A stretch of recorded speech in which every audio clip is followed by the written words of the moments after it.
मनुष्य जब आईने में झांकता है तो उसे दिखाई देता है उसका चेहरा, लेकिन क्या वही उसका अस्तित्व है? शरीर तो केवल एक माध्यम है, एक अस्थाई वस्त्र।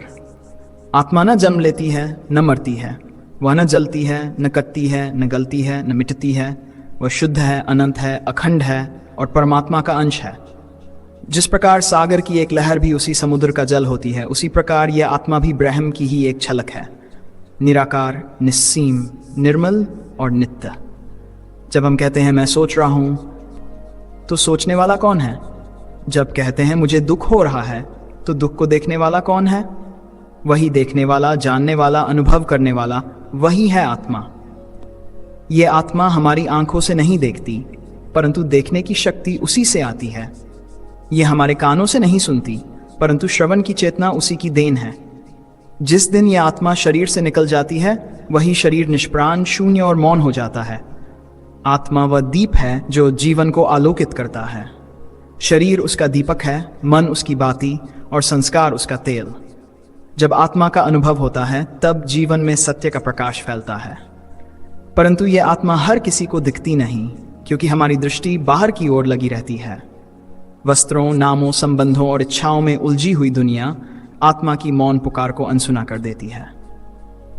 इस यात्रा का पहला चरण है आत्मा को जानना, अपने भीतर उस साक्षी को पहचाना जो हर अनुभव का गवाह है, जो हर विचार के पीछे मौन खड़ा है, जो हर भावना को देखता है परंतु उनमें खोता नहीं। वही आत्मा है, हमारा सत्य स्वरूप। जब आत्मा को हम केवल जागरूकता का स्रोत मानते हैं, तब भी हम उसकी वास्तविक शक्ति को पूरी तरह नहीं समझते। आत्मा केवल जानती नहीं है, वह उत्प्रेरित करती है, संचालन करती है, दिशा देती है और जीवन को ऊर्जा प्रदान करती है। वह एक मौन ज्वाला है जिसमें सृजन, विनाश और परिवर्तन की अनंत सामर्थ्य छिपी होती है। जिस प्रकार सूर्य स्वयं जलता है परंतु उसका प्रकाश संपूर्ण जगत को जीवन देता है, उसी प्रकार आत्मा भी स्वयं अदृश्य, मौन और स्थिर रहते हुए भी समस्त जीवन क्रिया की जड़ है। शरीर केवल एक रथ है, मन उसका सारथी है, परंतु आत्मा ही वह रथी है जो यात्रा करता है। बिना आत्मा के न तो विचार संभव है, न भावना, न कोई निर्णय, न ही चेतना। वह सब कुछ की जड़ है, परंतु सबसे अदृश्य, सबसे सूक्ष्म। आत्मा की पहली और सबसे मूल शक्ति है चेतना। यह वह शक्ति है जो हमें जानने, समझने, अनुभव करने, देखने और भीतर से जागरूक रहने की क्षमता देती है। हमारी आंखें देखती हैं, परंतु देखने की क्षमता आत्मा से आती है। हमारे कान सुनते हैं, परंतु श्रवण की अनुभूति आत्मा ही कराती है। जो कुछ भी मैं जान रहा हूं, मैं अनुभव कर रहा हूं, उसका मूल स्रोत आत्मा ही है। दूसरी शक्ति है विवेक। ये विवेक ही हमें पशुता से मानवता की ओर ले जाता है।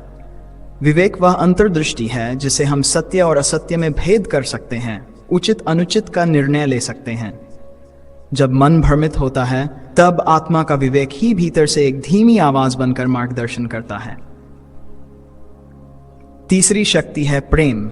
यह कोई भावनात्मक आकर्षण नहीं, बल्कि एक दिव्य, शुद्ध, निष्काम प्रेम है जो आत्मा का स्वभाव है। जो आत्मा से जुड़ जाता है, उसके भीतर करुणा का ऐसा स्रोत खुलता है जिसमें वह स्वयं को ही सब में देखने लगता है। वह ना किसी से घृणा करता है, ना मोह में बनता है, बल्कि सहज रूप से सब में ईश्वर को देखता है। चौथी शक्ति है शांति। यह वह शांति नहीं है जो बाहरी मौन से मिलती है, बल्कि वह गहराई है जो भीतर की तरंगों को शांत कर देती है। जब आत्मा में प्रवेश होता है, तो विचारों की चंचलता विलीन हो जाती है। भीतर एक ऐसा मौन प्रकट होता है जिसमें न शब्द होते हैं, न इच्छा, केवल उपस्थिति होती है। आत्मा की शक्ति की पांचवी विशेषता है स्वतंत्रता। जो आत्मा को जान लेता है, वह किसी परिस्थिति, व्यक्ति या भावनात्मक उतार चढ़ाव पर निर्भर नहीं रहता। वह स्वयं की ज्योति में स्थित रहता है। वह न भय से चलता है, न लालच से, न क्रोध से गिरता है, न मोह में उलझता है। आत्मा की शक्ति कोई चमत्कार नहीं है, वह तो हमारी हर श्वास, हर मौन क्षण, हर अंतर्ज्ञान में मौजूद रहती है। परंतु हम उसे अनुभव नहीं कर पाते, क्योंकि हम बाहर की ओर देख रहे होते हैं। जिसने आत्मा की शक्ति को जान लिया, उसने बाहरी शक्तियों पर निर्भर रहना छोड़ दिया। उसका जीवन भीतर से संचालित होने लगता है, स्वावलंबी, स्वतंत्र और पूर्ण। जो आत्मा में स्थित होता है, वह मृत्यु को भी उसी शांत दृष्टि से देखता है जैसे एक वृक्ष अपने पुराने पत्तों को गिरते हुए देखता है, क्योंकि आत्मा जानती है मैं अजर हूं, अमर हूं, चिरंतन हूं। कैसे अनुभव करें आत्मा की शक्ति को? आत्मा की शक्ति का अनुभव करना कोई दूर की कौड़ी नहीं, बल्कि हर मनुष्य के लिए संभव है। यह अनुभव कोई पुस्तक पढ़ने से नहीं, कोई गुरु के उपदेश सुनने से नहीं, बल्कि अपने भीतर की गहराई में उतरने से प्राप्त होता है। सबसे पहला कदम है एकाग्रता। जब हम अपने विचारों को थामकर सांसों को महसूस करते हैं, तब हमारा मन चुप होता जाता है। ये चुप्पी ही आत्मा की भाषा है, आत्मा की उपस्थिति का पहला आभास है। मन जब अपने शोर से विरक्त होता है, तभी आत्मा की आवाज सुनाई देती है। दूसरा तरीका है सुअवलोकन। अपने मन, विचार, भावनाओं को एक निरीक्षक की तरह देखना। जब हम मैं को सोच, भावना या परिस्थिति से अलग करके देखते हैं, तब हम अपनी आत्मा के करीब पहुंच जाते हैं। यह अभ्यास हमें आत्मा के साक्षी स्वरूप का अनुभव कराता है। तीसरा है साधना और नैतिक जीवन। जो व्यक्ति सच्चाई, करुणा, शांति और संयम के मार्ग पर चलता है, वह धीरे धीरे आत्मा की शक्ति का अनुभव करता है, क्योंकि आत्मा शुद्धता में खिलती है और पाप, द्वेष, मोह उसमें अड़चने डालते हैं। चौथा तरीका है प्रकृति के साथ संवाद। जब हम प्रकृति के मौन में, वृक्षों, नदियों, आकाश के साथ जुड़ते हैं, तब आत्मा की गूंज सुनाई देती है। प्रकृति की सादगी और चुप्पी में आत्मा की शक्ति जीवित हो उठती है। पांचवा है स्वयं को स्वीकारना और प्रेम करना। जो व्यक्ति स्वयं को अपनी कमजोरियों और त्रुटियों के साथ अपनाता है, वह अपने भीतर के परम स्रोत आत्मा से जुड़ जाता है। यह प्रेम और स्वीकार्यता आत्मा की शक्ति को जगाती है। आत्मा की शक्ति का अनुभव धीरे धीरे होता है। यह कोई तात्कालिक चमत्कार नहीं, बल्कि एक सतत प्रक्रिया है। जैसे सूखा खेत वर्षा से हरा भरा हो जाता है, वैसे ही मन भी आत्मा के प्रकाश से प्रफुल्लित होता है। जब आत्मा की शक्ति अनुभव होती है, तो जीवन की दृष्टि बदल जाती है। छोटी छोटी बातों में भी दिव्यता नजर आने लगती है। दुख और सुख, जीत और हार, सब कुछ आत्मा की दृष्टि से देखा जाता है, जो जीवन को सहज और शांत बना देता है। इस अनुभव की राह पर चलते हुए व्यक्ति धीरे धीरे अपने भीतर की अनंत ऊर्जा से जुड़ता है। वह भय, संदेह और भ्रम से मुक्त हो जाता है। फिर जीवन कोई बोझ नहीं, बल्कि एक सुंदर यात्रा बन जाती है। आत्मा का नियंत्रण कैसे करें? आत्मा का नियंत्रण केवल बाहरी नियंत्रण नहीं है, बल्कि अपने अंदर की शक्तियों को समझने, महसूस करने और जागरूक रूप से दिशा देने की कला है। यह नियंत्रण हमें अपने जीवन के सच्चे स्वामी बनने का अवसर प्रदान करता है, जो हर परिस्थिति में स्थिरता और शांति बनाए रखता है। पहला और सबसे महत्वपूर्ण कदम है अपने मन, विचार और भावनाओं को समझना और उन्हें बिना किसी अनियंत्रित उछाल के नियंत्रित करना। जब हम अपने क्रोध, लालच, भय और मोह की गहराई में जाकर उनकी असली वजह को जानते हैं, तब हम उनकी पकड़ से मुक्त होने लगते हैं। स्वनियंत्रण के बिना आत्मा की शक्ति का सही उपयोग संभव नहीं, क्योंकि मन जब भी उन्माद में होता है, तब आत्मा की ऊर्जा भी अस्थिर हो जाती है। दूसरा तरीका है सांसों का ध्यान। सांसें हमारे जीवन की मूल लय है और उनके साथ जुड़ना आत्मा से जुड़ने का सबसे सरल तथा प्रभावशाली माध्यम है। धीरे धीरे, गहराई से और स्थिरता के साथ सांसों को महसूस करना मन को गहरी शांति प्रदान करता है। जब मन शांत होता है, तभी आत्मा की ऊर्जा का सशक्त नियंत्रण संभव होता है और हम अपनी आंतरिक शक्ति का अनुभव कर पाते हैं। तीसरा है ध्यान की नियमित साधना। ध्यान हमें मन की चंचलता से ऊपर उठने और भीतर की गहराइयों तक जाने में सहायता करता है। यह साधना हमें आत्मा के साथ स्थायी संपर्क स्थापित करने की क्षमता देती है। नियमित अभ्यास से आत्मा की शक्ति हमारे नियंत्रण में आती है और हम अपने जीवन को नई दिशा व उद्देश्य देते हैं। चौथा तरीका है सकारात्मक सोच और आचरण। जो व्यक्ति सकारात्मक सोच रखता है, वह सहज ही आत्मा की शक्ति को अपनी ओर आकर्षित करता है। सकारात्मक आचरण से न केवल हमारा मन स्थिर होता है, बल्कि हमारे भीतर की ऊर्जा भी नियंत्रित और संचित होती है, जो आत्मा के नियंत्रण को मजबूत बनाती है। पांचवां और अत्यंत महत्वपूर्ण उपाय है स्वयं की स्वीकृति और क्षमा। जब हम अपने अतीत की गलतियों को पूरी तरह स्वीकार करते हैं और स्वयं को प्रेम पूर्वक क्षमा करते हैं, तो हम अपने भीतर की ऊर्जा को मुक्त करते हैं, ये मुक्त ऊर्जा फिर आत्मा की शक्ति के रूप में हमें सशक्त और पूर्ण बनाती है, जिससे जीवन में नई संभावनाएं खुलती हैं। आत्मा का नियंत्रण निरंतर अभ्यास और धैर्य से आता है। जैसे किसी यंत्र को सही दिशा में संचालित करने के लिए नियंत्रण आवश्यक होता है, वैसे ही हमारी आत्मा को भी हमारी जागरूकता, संयम और अभ्यास की आवश्यकता होती है। इस नियंत्रण से जीवन में स्थिरता, शांति, स्पष्टता और आध्यात्मिक सामर्थ्य का विकास होता है। जब हम आत्मा को नियंत्रित करते हैं, तब हम अपनी जीवन शक्ति को जागृत करते हैं। फिर हमारी इच्छाएं, लक्ष्य और कर्म आत्मा के प्रकाश में सशक्त, सार्थक और उद्देश्यपूर्ण बन जाते हैं। यह नियंत्रण हमें केवल अपने लिए नहीं, बल्कि समाज और विश्व के लिए भी एक सकारात्मक ऊर्जा और प्रेरणा बनाता है। आत्मा के नियंत्रण से मिलने वाले लाभ। जब हम अपनी आत्मा को नियंत्रित करने लगते हैं, तो इसका प्रभाव हमारे संपूर्ण जीवन पर गहरा और सकारात्मक होता है। आत्मा के नियंत्रण से मिलने वाले लाभ केवल मानसिक या आध्यात्मिक नहीं, बल्कि शारीरिक, सामाजिक और भावनात्मक स्तर पर भी महसूस किए जाते हैं। सबसे पहला लाभ है अंदरूनी शांति और स्थिरता। जब आत्मा नियंत्रित होती है तो मन की चंचलता कम हो जाती है। अस्थिरता, बेचैनी और तनाव की जगह एक गहरी शांति और स्थिरता आ जाती है। जीवन की हर परिस्थिति में हम शांतिपूर्ण दृष्टि से स्थित रहते हैं। दूसरा लाभ है सही निर्णय लेने की क्षमता। आत्मा का नियंत्रण हमारे विवेक और बुद्धि को सशक्त बनाता है। हम न केवल अपने स्वार्थ से, बल्कि व्यापक दृष्टिकोण से सोचने लगते हैं। इसलिए हमारे निर्णय समझदारी, धैर्य और संतुलन से भरपूर होते हैं। तीसरा है सकारात्मक ऊर्जा और उत्साह। जब आत्मा का नियंत्रण होता है तो हमारे भीतर की ऊर्जा स्फूर्तिमय और सकारात्मक होती है। हम जीवन के हर कार्य में उत्साह के साथ जुड़ते हैं और चुनौतियों का सामना धैर्य और साहस से करते हैं। चौथा लाभ है रिश्तों में सुधार। आत्मा के नियंत्रण से हम दूसरों को समझने और स्वीकारने की क्षमता विकसित करते हैं। हम अपने क्रोध, ईर्ष्या और घृणा को नियंत्रित कर पाते हैं, जिससे हमारे संबंध सुदृढ़ और मधुर बनते हैं। पांचवां लाभ है स्वास्थ्य में सुधार। मन और आत्मा के संतुलन से शारीरिक स्वास्थ्य भी बेहतर होता है।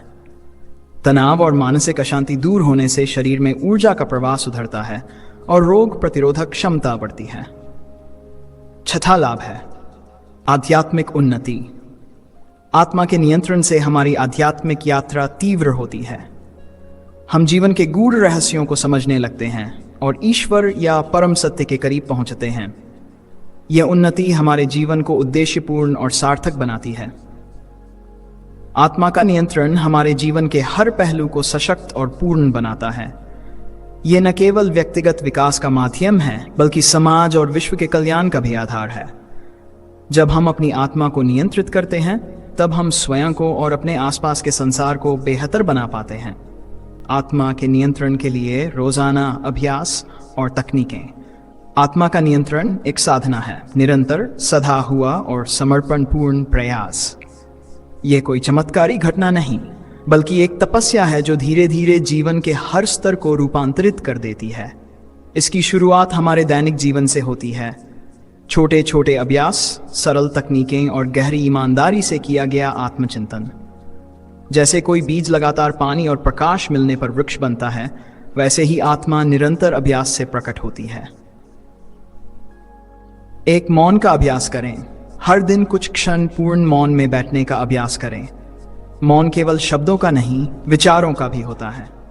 जब हम बाहरी शोर से मुक्त होकर भीतर उतरते हैं, तब आत्मा की सूक्ष्म ध्वनि हमें सुनाई देने लगती है। मौन का अभ्यास मन को खाली करता है और वही रिक्तता आत्मा की उपस्थिति का स्थान बनती है। 2. ध्यान की साधना। ध्यान आत्मा की ओर लौटने की सीढ़ी है। हर दिन कम से कम 20 मिनट बिना बाधा के ध्यान में बैठें।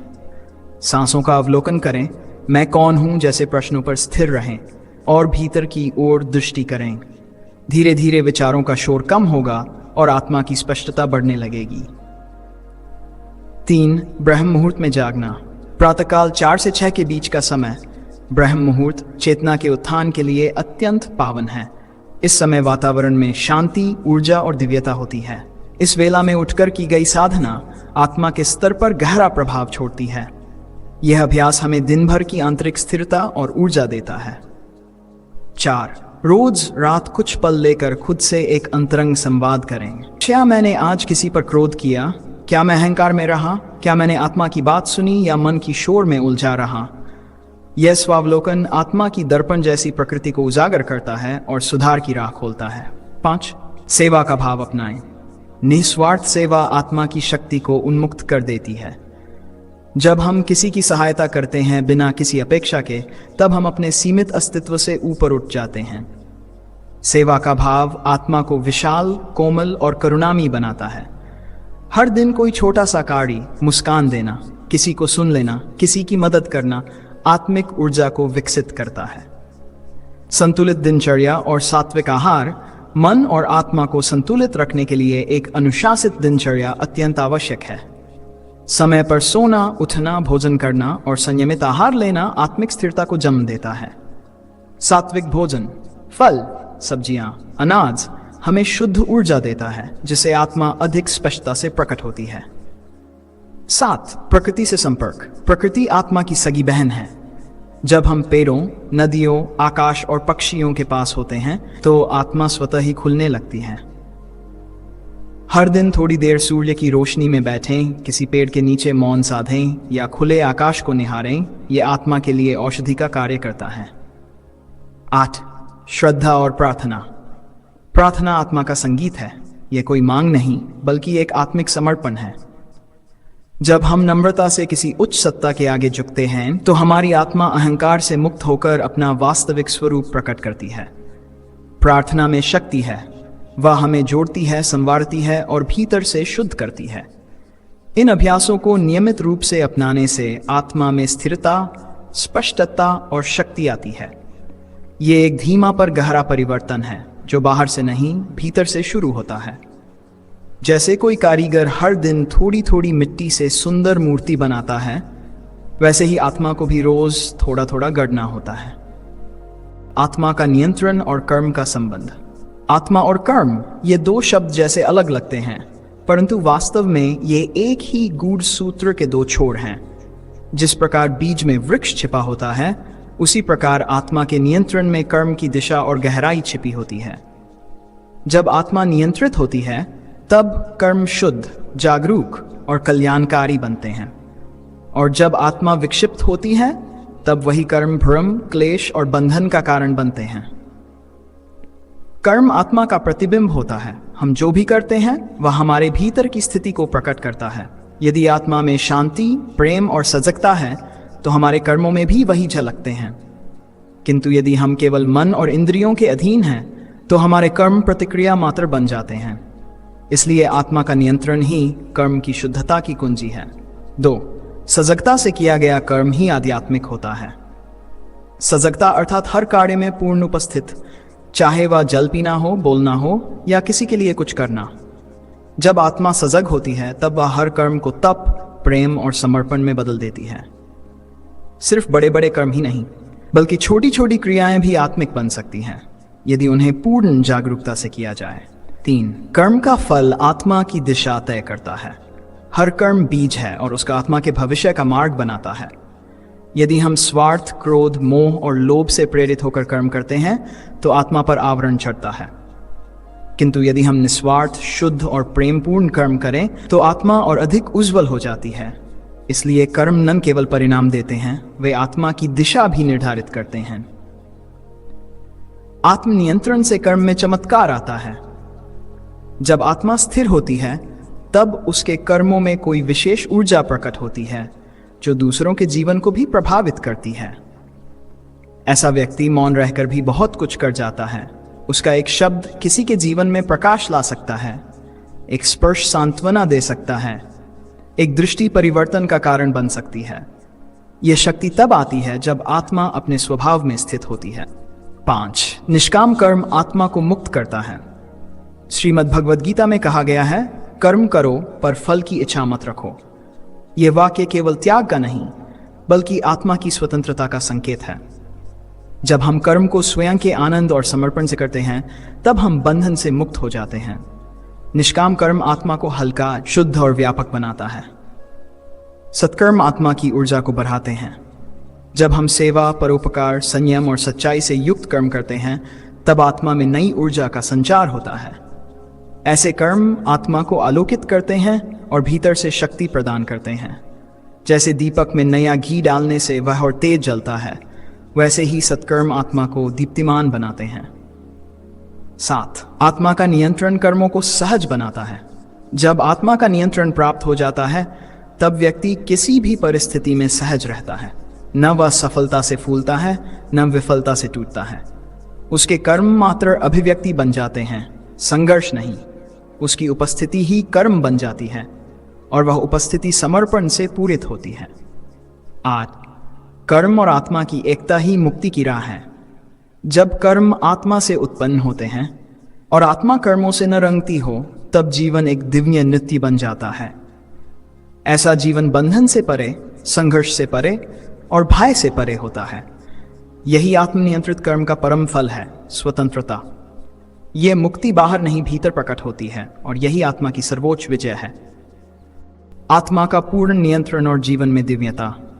जब आत्मा का पूर्ण नियंत्रण स्थापित हो जाता है, तब जीवन एक साधारण क्रम नहीं रहता, वह दिव्यता की अभिव्यक्ति बन जाता है। ऐसा व्यक्ति न तो अपने शरीर तक सीमित होता है, न ही मन और बुद्धि तक।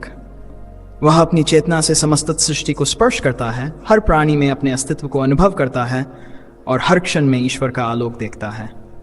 एक आत्मा का पूर्ण नियंत्रण क्या है?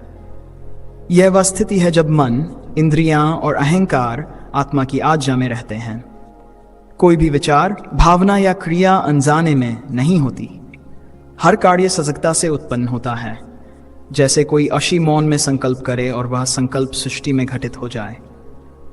ये नियंत्रण बाहर से थोपा हुआ नहीं, भीतर से जागा हुआ होता है।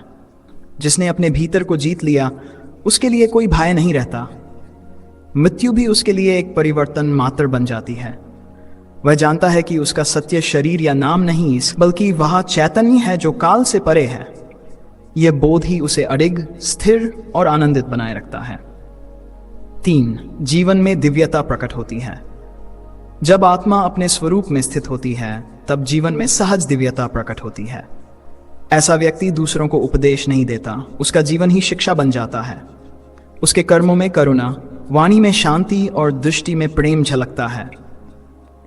वह संसार में रहते हुए भी संसार से परे होता है, जैसे कमल जल में रहकर भी अछूता रहता है।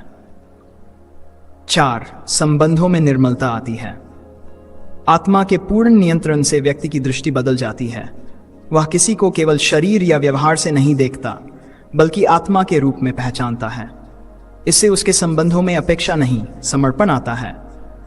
वह दूसरों को बदलने की नहीं, समझने की चेष्टा करता है और यही दृष्टिकोण हर संबंध को शांत, स्थिर और सुंदर बनाता है। 5. सेवा और प्रेम सहज हो जाते हैं। ऐसा व्यक्ति किसी पुरस्कार या मान्यता की चाह में सेवा नहीं करता। उसका प्रेम बिना कारण होता है, जैसे सूर्य का प्रकाश सब पर समान रूप से पड़ता है। वह किसी के दुख में अपने दुख को देखता है और किसी की मुस्कान में ईश्वर की झलक पाता है। उसका जीवन सेवा का गीत बन जाता है। जीवन संघर्ष नहीं, उत्सव बन जाता है। पूर्ण आत्मनियंत्रण से जीवन अब किसी उपलब्धि की दौड़ नहीं रह जाता। हर क्षण ईश्वर की उपस्थिति का उत्सव बन जाता है। भूतकाल का बोझ नहीं, भविष्य की चिंता नहीं, केवल वर्तमान की दिव्य ध्वनि। हर दिन एक प्रार्थना, हर कर्म एक साधना और हर सांस एक स्तुति बन जाती है। ऐसी आत्मा साक्षात तीर्थ बन जाती है। जहां ऐसी आत्मा निवास करती है, वह स्थान भी पवित्र हो जाता है। उसकी मौन उपस्थिति से वातावरण शुद्ध होता है। उसके स्पर्श से हृदय बदलते हैं। उसकी दृष्टि से जीवन दिशा पाता है। वह चलता नहीं, जैसे कोई प्रकाश प्रवाहित होता है। 8. यही जीवन का परम लक्ष्य है। धन, यश, अधिकार, विद्या, सबका अंतिम लक्ष्य है आत्मा की पूर्णता। और ये पूर्णता तभी आती है जब हम आत्मा के स्वामी बन जाएं, न कि दास। जब भीतर मौन स्थापित हो जाए, चित्त निर्मल हो जाए और प्रेम की धार हर दिशा में बहने लगे, तभी हम वास्तव में जीते हैं। आत्मा की शक्ति और उसके नियंत्रण का यह पथ कोई बाहरी यात्रा नहीं, बल्कि भीतर की असीम गहराइयों में उतरने का आह्वान है। ये यात्रा शब्दों से मौन की ओर, सीमाओं से असीमता की ओर और भय से प्रेम की ओर ले जाती है। जब हम आत्मा के स्वरूप को पहचान लेते हैं, तब जीवन केवल एक अस्तित्व नहीं रह जाता, वह ईश्वर की जीवित अभिव्यक्ति बन जाता है। इस साधना में धैर्य चाहिए, श्रद्धा चाहिए और सबसे अधिक चाहिए आत्मिक सजगता। जो इस मार्ग पर अडिग चलता है वह बाहरी संसार को नहीं बदलता, वह स्वयं बदलता है और उसके परिवर्तन से ही संसार की धारा परिवर्तित होती है। इसलिए हे साधक, अपने भीतर के मौन को सुनो, आत्मा की ध्वनि को पहचानो और उस शक्ति को अपने जीवन में जागृत करो, क्योंकि अंततः यही एक सत्य है कि हम शरीर नहीं, मन नहीं, विचार नहीं, हम शुद्ध चैतन्य आत्मा हैं, जिसका स्वभाव प्रेम है, प्रकृति प्रकाश है और लक्ष्य ईश्वर है। यदि ये यात्रा आपके हृदय को छू गई हो तो कृपया इस वीडियो को लाइक करें, अपने अनुभव कमेंट में साझा करें और ऐसे और भी ज्ञानपूर्ण वीडियो के लिए चैनल को सब्सक्राइब जरूर करें। आपके लाइक और कमेंट से ही ये संदेश और लोगों तक पहुंचता है और शायद कोई और आत्मा भी इस रास्ते पर चल पड़े। आपके मौन, ध्यान और आत्मान्वेषण की इस यात्रा के लिए फिर मिलेंगे एक नई दिशा, एक नई दृष्टि के साथ। शांत रहें, जागरूक रहें और भीतर उतरते रहें। आप पहले से पूर्ण हैं।